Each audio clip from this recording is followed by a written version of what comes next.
cultural goals and the socially planned capacities of individuals to reach the legitimate means to achieve those goals. Basically, in other words, this acute disparity means that some people would adopt conforming behavior and some people would adopt non-conforming behavior. So what does Merton say? He says that social structures exert a definite pressure on some members of society to adopt a non-conforming rather than conforming behavior because of anomy. Those who adopt the non-conforming behavior, it is because of their positions in a social structure, which does not make it easy for them to have access to the legitimate means to achieve their cultural goals without committing a crime. Now, when anomy occurs, there are certain adaptations. We have conformists, we have innovators, we have ritualists, we have retreatists, and we have rebels. Now, conformists are those who accept the cultural goals and the legitimate means. They don't break the laws. They're usually people who are placed in very good positions, professionals, lawyers, doctors, politicians, the president, deputy, the vice president, etc., etc., etc. Those are conformists as Merton has labeled them. And according to Merton, there should be 68% of every society who are conforming. If there's a less percentage than 68 of conformists in a society, then that society is heading to doom. So we have conformists. Let's assume that we have people who are doing the right things in the society. They conform to the rules and expectations, even though now and again we find politicians, members of parliament, managing directors, bank managers, having been accused of one wrongdoing or the other. But we should agree that there are people who are doing the right things. So that's one area of adaptation. The second area is innovation. Innovators, they accept the cultural goal. They say, okay, the cultural goals, things we're striving for are good, like getting married, like getting higher education, like salvation, like getting political power, like getting good health. But they reject the legitimate means to achieve those cultural goals because they find the means, the legitimate means, too slow. So they want to adopt their own faster means to get money illegally to achieve those cultural goals. Now, why are the legitimate means said to be slow? The meaning is that before you have legitimate income, you have to get a good education, get a good job, get a good income, good salary to be able to afford the cultural goals legitimately.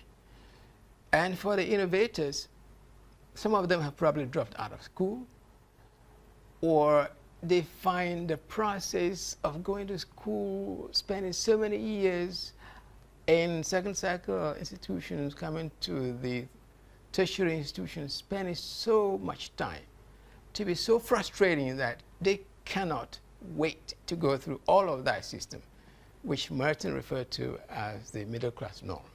So they reject the legitimate means and they adopt their own criminal means. Doing drugs, like the drug business, which brings fast money. Smuggling of commodities brings fast money. Robbery, tax evasion, embezzlement. That's how they innovate criminal means to be able to get illegal money to achieve the cultural goals. The innovators are the criminals in a society. We have the ritualists who reject the cultural goals, but they do not reject the legitimate means. They accept the legitimate means. Why? How do they reject the cultural? How do they reject the cultural goals? They reject them because they feel that they are too lofty. For example, before you become successful in this country, you must be driving an SUV, that is a sports utility vehicle, a 4x4 wheel drive.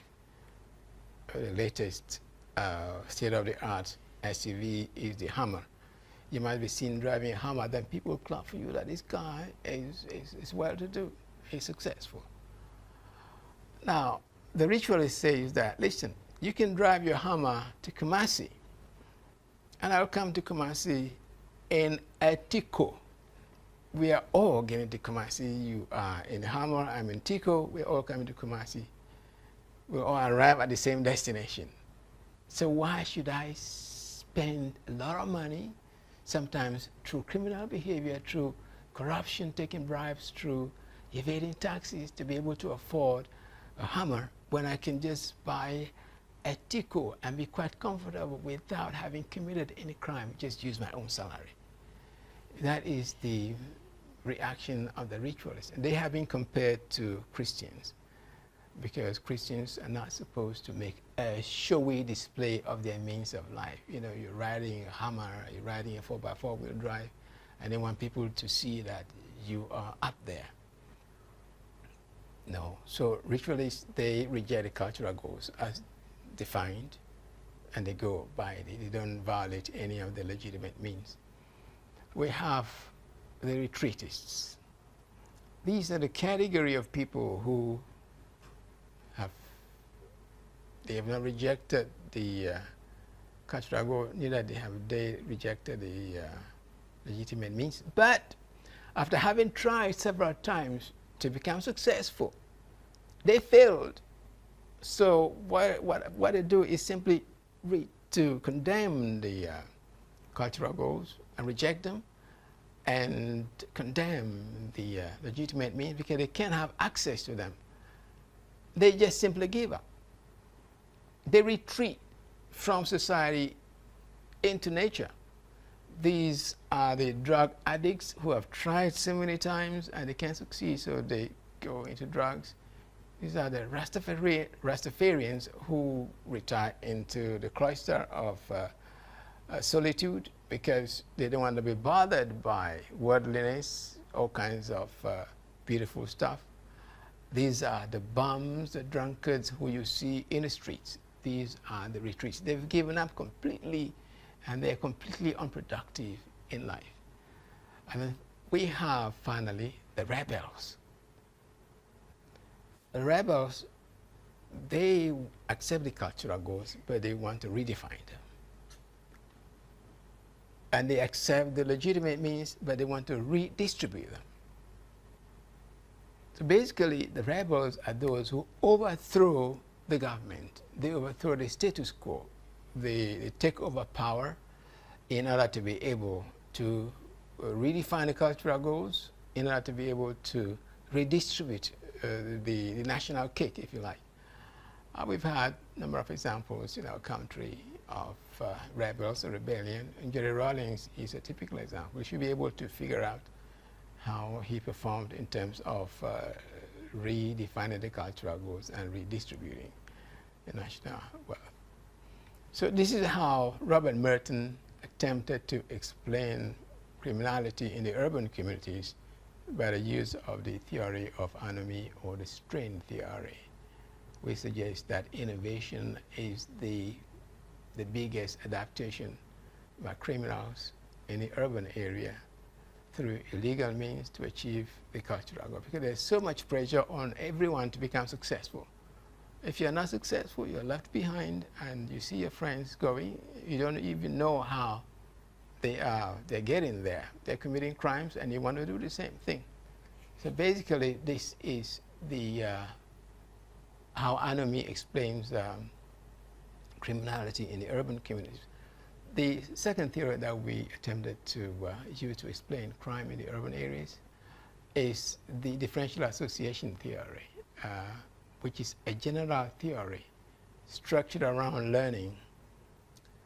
Sutherland is the one who proposed this theory, and he says that every crime is learned, and every crime is learned through interaction with other people in intimate personal groups.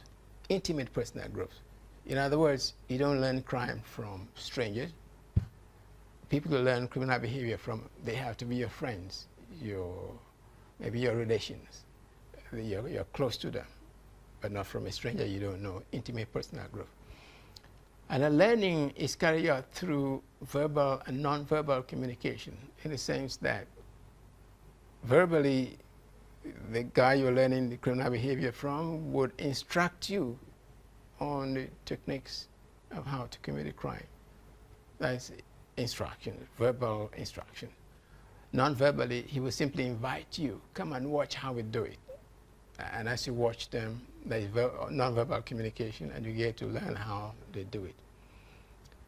The learning includes the techniques for the commission of the crime, which may be very simple, very complicated, but it will also include the motives, the drives, and the rationalizations for the crime. So in other words, whoever is teaching you the criminal techniques will rationalize that, listen, you are here in the urban area, you don't have any job, how do you want to survive? They will rationalize to you that the only means of survival is to break the law. And the motives, drives, rationalizations, and attitudes are learned from definitions of the legal code as favorable or not favorable to the violation of the law. That's a little bit complicated, but it goes further to say that a person would become a criminal if there is an excess of definitions favorable to the violation of the law over definitions not favorable. What does that mean? It means that the person you're learning the criminal behavior from, if he oftentimes tells you that it is easy to commit robbery, easy to smuggle goods across the borders. If you hear easy more often than you hear, it is difficult. You'll be caught. A lot of times we've been caught.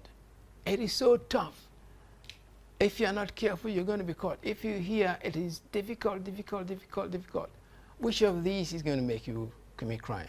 That's why he says that a person would become a criminal if there is an excess of definitions favorable to the violation of the law over definitions not favorable. In other words, if you hear easy more often than it's difficult, you would decide to be the criminal.